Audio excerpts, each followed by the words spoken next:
Welcome to Style with Trish. I'm your host, Trish Standley, and today we have actress, photographer, makeup artist, none other than my friend London. Stay tuned, we'll be right back. Every day a woman reigns. It's time to live your dreams. Nothing's gonna stop you now. Keep going, keep going, keep going. Every day a woman reigns.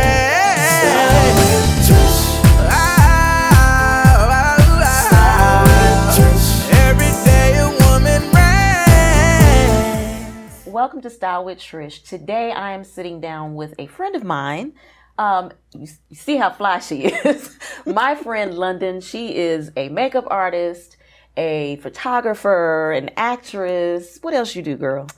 Stunts, acts, stand-in, PA, which is a production assistant. I do it all. Oh, you need to talk to my daughter, the PA thing. Yes. But welcome to the show, and I'm glad to have you on. You are the epitome of what we talk about here on the show as far as following your dreams. Before we get to all of that, which industry did you start out first, and how did that come about? Well, the first thing I started out first was photography. Okay. Got into that, and then it merged into doing makeup because what happened was that when I was doing photography and so forth, I had called a makeup artist. They couldn't come, they couldn't show up. So people was like, oh, you need to learn how to do makeup just in case something like that happens again. So it so happened my cousin Stephanie is a makeup artist for many, many years. So she told me I could take you under your my wings and teach you. And she taught me for some years. I even took some other classes as well. And from there, I just did makeup for not only myself, but other people as well, and other photographers too. So Right. And yeah. And you, because you worked with one of my friends, Yes. she was releasing a book, and so she came to the city and had a photo shoot. And she was like, "Well, Trish, I need someone." And I was like, "Okay, well, since she's coming out of state, she needs a one-stop shop." Yes, so I knew who to call. Yes. And so you were the one that we called. Excellent work. The Thank you. pictures and makeup, everything was just immaculate. So when did you? So that kind of led you from photography into doing makeup. And how long have you been doing that? Oh, photography. Oh my gosh. I think I've been doing it for like maybe about 10 years or so. Yeah. Okay.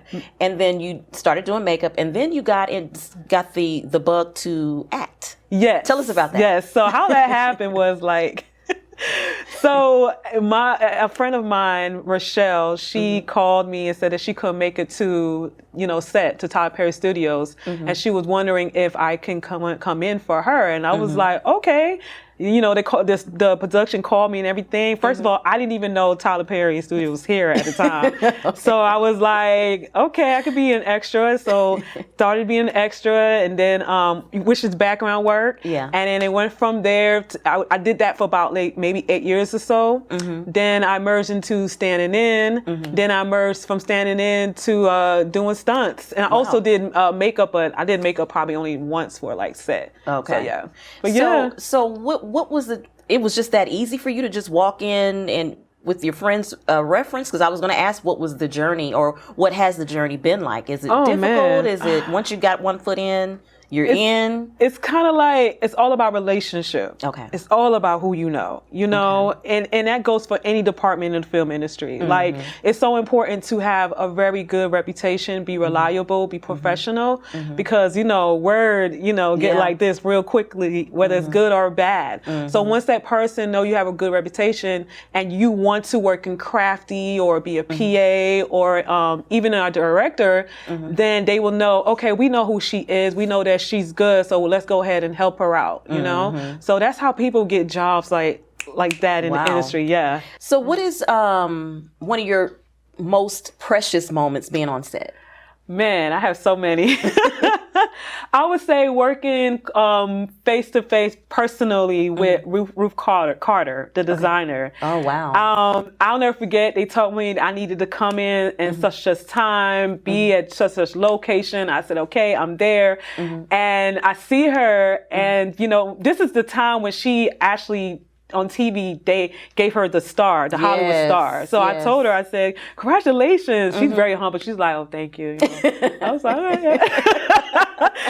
So she welcomes me into her office, and when I got in her office, I'm like, oh my Designed God. to a T. Clothes everywhere, sewing machine hair. Wow. Sketches. I was just amazed. I felt like I walked in Disney World. Like, I Yes. was like, this is her work. Yes. Like, I was just so, words can That would have describe been it. mine too. That would have been Yes. mine too, to be able to meet her and just see it. Yes. Just see it. It was yeah. just like, man. And then she was telling me, okay, this is what you're here for. She was like, you're trying on clothes for Denai Okoye. And I said, okay. So that was fun. You know, I got to wear some of the clothes that, you know, they were going to put her in for the location in Puerto Rico. Oh, okay. Cool. So yes, that was a great experience. But they put me, it was just had all the garb on. Yes, I did. It was like, did you maybe take 8 pictures? outfits. No, I actually took one, but I was just so in a moment. It was like I didn't really, you know. And then they was like kind of like this, you know. So I didn't have time to, you know. So, but I did take pictures with her though. Oh, okay. I did. So, well, good for you. Yeah. So, is there like a organization? How, like, for someone who is interested in getting into acting or even doing what do you call it, background work, or yes. How is there like an agency? Is there how do you go about it? So for background work, there's no agency, but for acting there is. There's like a bunch of great agencies here in Atlanta, Georgia. They're the ones who book you for principal roles, for speaking roles. For like background, you basically are adding different casting directors on Facebook. We have CL Casting, we have Reese with Casting, we have Tammy Smith. We have Extra Casting Atlanta. We got great casting directors here in Atlanta. So you just add them, and they post almost every hour, every minute, needing people in any age, any ethnicity. It's cool. It's so amazing. It's not as difficult. No, so now, not what about the really. production assistant? Now, as far as a PA, I've kind of fell into that when I started to work as a casting director assistant. So that kind of like came in together. And as a PA, oh my God, it's no joke. Tell us about it. So as a PA, you're constantly on your feet, constantly on your feet, and it's a go. You have to think fast. You have to listen. It's like they give you a walkie-talkie, so you're listening to what they're telling you, and then you're actually listening to people talk to you in front of you. Wow. So it's kind of like a skill in a way, you know. So it's all about paying attention, also being on time, listening to what the AD is saying, what to do with background, and maybe you may end up getting up and going to Starbucks to get them coffee. Anything as far as a PA, anything could happen. They could put you anywhere. You just got to be ready and, you know, be willing to take that position. Yes. So we're going to talk about some of the pieces that we can find you in the second half of the interview.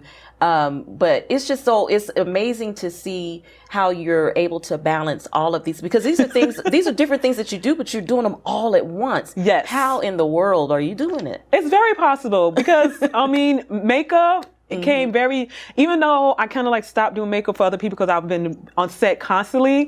It also worked for myself as well, you know, as an actress and stunt performer, because I could do my own makeup and be ready on set like that. It makes the makeup artist on set job a little easier. You know, they don't have to do my full face because I already done it, or they may do a little touch up, you know. So, and that's it. So it all came works together. Yes, in a beautiful way. Yes. So what is your for the show is Style with Trish. What is your personal style? What would be, and it could be your style of how you move, how you groove, or your own outside aesthetic look. But what is how would you say London? This is London style. Man, fun, very eclectic, like artistic. Go with the flow, ease, comfort, edgy, you know. Very edgy. Shining. It's a lot with me, you know what I mean? Yeah. So, and if you had to inspire someone with words who's kind of stumbling and they're like, you know what, I kind of want to do this, but I'm not sure. what words would you use to inspire them and encourage them? I would say definitely pray and ask God to lead you to the desires of your heart, because that's what I did. Yeah. I was very confused on what I wanted to do in my life, because when you are very talented in different ways, in many, many ways, you kind of like, okay, I don't know which one to focus on. So while I was doing photography and makeup, I was like, and doing film, I was like, what is my career? Which one is which? So I kept praying, and it leaded me to film, and then I ended up doing film full time. And I felt within myself that this is it, you know, and it's like I felt I felt like God was like, oh, you could do makeup still, you know, it still can work out. So yeah, and I'm a firm believer in that, because usually when you ask God to give you your direction, then He will open those doors. Yes, and it where others maybe or seem difficult. Yes. Because you don't seem like you just kind of fell into acting and just stayed there. Right. Whereas some people have been trying to get into the acting game for many, many, many years. For a long time, you know. yeah. And so just to hear that's very inspiring. We're going to take a really quick break, and we're going to be right. We'll be right back, guys. Welcome to Trisha's Treasures. This is where I share some of my favorite beloved products that I use on myself with you. One of the things that is most meaningful and really helps me and keeps me motivated is aromatherapy. And I have a candle for you. If you noticed, when you watch Style with Trish, we are constantly having candles burning on set. I am an avid candle and burner and you name it, aromatherapy throughout my house, because it really helps me to relax. It gives me a sense of self and keeps me grounded, and if you will. And so we are offering multi-scents, multi-aroma candles just for you. All you have to do is check us out at trishstandley.com. You will love this product. It is a Trish treasure. Hi guys, it's Dr. Cassandra Parks Evans, affectionately known as Dr. San, and this is your segment of Let's Learn Love. Hi guys, it's Dr. San with Let's Learn Love segment today, and we're talking about mental rest and mental breaks. As we all know, mental breaks are very important to us. And some of the times that we do need mental breaks are at a time of a loss. And when we have a loss, we need to take time to reflect on that relationship or job or even a pet that we may have lost. And we need to make sure that we cherish that moment and take a mental break. Another time that we need to take a mental break is when we feel a lot of stress coming on in our lives. And that is very important because stressors are everywhere. It can be your child, it can be your job, it can even be your family. So we also want to make sure that we take mental breaks there. The third time that we should take a mental break, it may not seem like it, but is when we have something exciting going on. Why? Because that can also trigger a stress factor as well. And that can be something like a wedding or a vacation or even a child being born. Giving yourself mental breaks are very important, but what I personally recommend for you to give yourself a mental break can be a number of things. You can take a mini vacation or a staycation. Even just getting outside in nature can give you the peace that you need for a mental break. Also, remember to breathe, meditate, and if you believe in it, pray. That will also give you centering and give you the mental breaks that you need.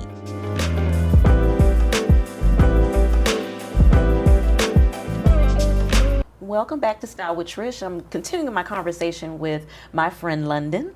While we were on break, we were talking about, you were sharing with us the difference between stunt double and, or did I mess it up already? No, you didn't. It's stunt doubling and stunts. Okay. Yeah. And what's the difference? Well, I would say the difference is when you're stunt doubling, you're basically stunt doubling for an actress that is the same height as you, or it could be the same complexion, same hair length. It could be either or. It's a plus when you look like the person. Okay.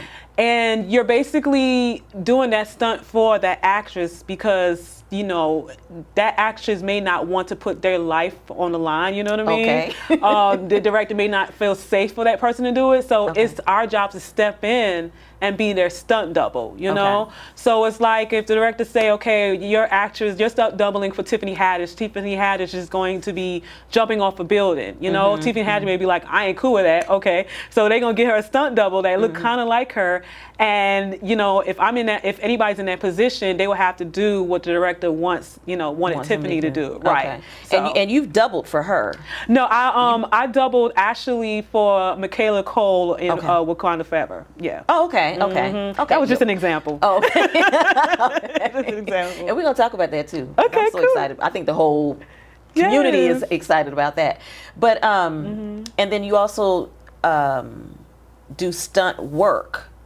Or is that what you just described? That's just what you described. Yeah, stunt work is kind of the same, except that, you know, the stunt coordinator is telling you about the scene and what stunt is going to be needed to be done. It may be simple as like running. It may be something like maybe being caught on fire. It could be something like riding a bicycle, you know, or anything to that nature, you know? So it may be you by yourself, or it may be you like, maybe you and 5 other people in that scene, you know, fake fighting or whatever is instructed to do. Okay. So, yeah.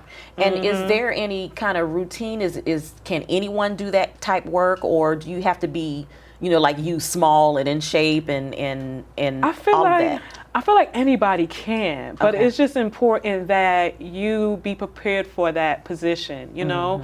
Don't necessarily have to be toned and fit. I've seen stunt performers in all sizes. Heights, I mean, this short, you know, I've seen it in all the sizes, so it's like anybody can do it. You just have to prepare yourself. And when I mean by preparing, is that, you know, if you want to get into like fighting, you take some classes doing fighting. If you want to get into driving, you take classes doing driving. Anything to that nature, like bow staff, knife, you know, gun shooting and so forth. So yeah, training would be different. I mean, very important. Excuse me. Yeah, I can see that. Because I mean, I would just assume that you would have, and then you also, most importantly, have to resemble the person you're standing in for. Yes. Like they wouldn't have me body doubling anybody. You know, because you have to look like and be about the same size. Yes. And so there's a neat little, I don't know what you call it, but it's where you dangle from the ceiling. Yes. What is that called? And break that down for us. Yes, I'm an aerialist. Circus performance. I don't perform in a circus, but that's, you know, one of the categories. And what I dance in is it's a lyra. It's round. It's like a metal, right? So I've been doing that for about 5+ years, I would say, and it's been a healing journey. It really has been. And what brought me to that place was I was at a bad place in my life, dealing with, you know, in a toxic, you know, relationship. And I was trying to find a healthy way to heal. So something told me to get into, you know, a friend of mine at the time told me to get into dancing, aerial. And I was like, okay, I'll get into it. And since then I've been, you know, it's very soothing. It's very, it's like a meditation to me. You know, it takes me away from anything that's going on in the world, and I'm in that zone, just dancing, just, you know, being relaxed, just flowing. So that's how I got into that. And then when I got into that, I was introducing stunts, because in my mind I'm thinking, if I can dangle from the sky, then I can do this, that, and the third. You know what I'm saying? So that's how that happened. So yeah. So how did you learn though? How did I learn? Well, I went to Polar Tees. That was my first aerial class. I mean, school, and I was nervous. You know, you're gonna be nervous. You know, but I eventually, when I kept going every day, I got more and more comfortable. You know. Now, so you have to be able to lift your own weight. You do, but eventually, like, everybody, trust me, everybody can't, you know, really do it. Right. But when you keep doing it consistently, you eventually do it, because your body's building muscles, you know, muscle memory as well. So it keeps you toned. It's a fun way to exercise. It really, really is. So I think I'm gonna pass on that one, but I love seeing you. I love seeing your footage. You do that for me. But you mentioned you slipped it in early on in the interview about Wakanda Forever. Yes. Share. I know you can't tell the story. We don't want you to tell the story because we want to see it. You guys definitely we got to show up in all white Yes. for the movie. But what role did you play in that? What was your position in that movie? Well, when I got booked for it, I am, Okoye stand-in and Ayo stand-in as well. Okay. They're the two main Doras Okay. in the film. If you guys remember Black Panther, they was on that one as well. So I became their stand-in, and then after that, my goal in my mind at that time was I want to be a Dora. I want to do stunts. So I already had in mind who I was going to talk to. I was like, okay, I'm going to talk to the director. I'm going to talk to the assistant director. I'm going to talk to the stunt coordinator. I'm going to talk to all those three. Mind you, this is my first time ever working for Mr. Ryan Coogler. So I was very, very nervous when I approached him during lunch face to face, and I told him what my goal was. And he said, okay, we got you. And I was like, I got a resume. I'm set. Let's go. I'm ready. So it happened. It happened. I spoke to the AD. I spoke to the stunt coordinator, and they promised me they was gonna put me in a scene, and they did it. They kept their promise. So much love to them. Like, you can't be scared. Like, if you want to, if you want an opportunity, you have to say something. How did you meet him? How did you?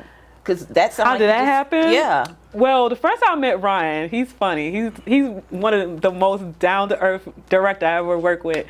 So it was during our camera test. Okay. And I already spoke to Denai and Florence, the two females that I stood in for, and I saw Ryan coming in. So they was like, okay, you guys, Ryan's in. Everybody said hello, and I'm like, oh my God, here he goes. I was so nervous. So I was like, oh my God, that's the boss, that's the big man, man. So, he politely said, hello, how are you? So he looks at me, he was like, you worked on Black Panther, the first one. I said, no, I didn't. I wasn't there. He said, yes, you did. I said, no, I didn't. I was like, I promise I didn't. I said, this is my first time, working. Yeah. He was like, could have sworn. I was like, no. But he's really, I feel like that broke the ice. Yeah. His sense of humor and everything. So from that, I was like, okay, we good. And then you already looked the part. So, yes. I mean, that is just duh. Right. Yes. So, but yeah, so we look forward to seeing you in that particular movie. Like we said, Yes. we've got to make it as a culture, Yes. a huge event. So was the entire film filmed here in Atlanta or parts of it? Actually parts of it. Okay. I would say from beginning to maybe like towards the middle of the filming, yes. And then towards the middle to the end, they went to Puerto Rico and filmed the rest. Oh, okay. Okay. I can't wait to see it. To see it. Yes. But I want to thank you so much for coming and hanging out with me. Yes. And just, I just love you, and much success on your next venture. Thank you. And one last question, because I can't let you go without this. What's next? What's next? Oh man, I'm really praying for more stunt opportunities. Okay. Also praying for, opportunities, period, but the stunt is my favorite. So it's whatever God puts me in. Okay. That's what I'm really, focused on, and I'm okay with. When he moves, you move. Yes, I got you, girl. He never failed me, man. So I'm in the right position, right time, and everything. Awesome. Well, thank yes. you, and much success to you. you. And may all the doors that are intended for you open for you. Thank you so much. All right. Thank you. Thank you guys for joining us. We will be right back. I'm often asked the question, why the title Style with Trish? And to answer that question is very simple. For me, style isn't just what's on the outer appearance of a woman. It is what is on the inside, which is actually more important. And so what we want to do and how we want to incorporate that into our show is that we excitedly bring on guests who feed into the building of self-esteem, as far as mental health and improving yourself, self-help. We bring guests on and experts on to actually help us build those areas, increase those areas to make us a better us on the inside. Once we're built healthily on the inside, then we can start rocking out the outer look. Outer look is the easiest part to redo, to fix. The inner is what's the most difficult. So style isn't just what's on the outside. It actually starts with what you possess on the inside. Hey guys, this is Trish Standley.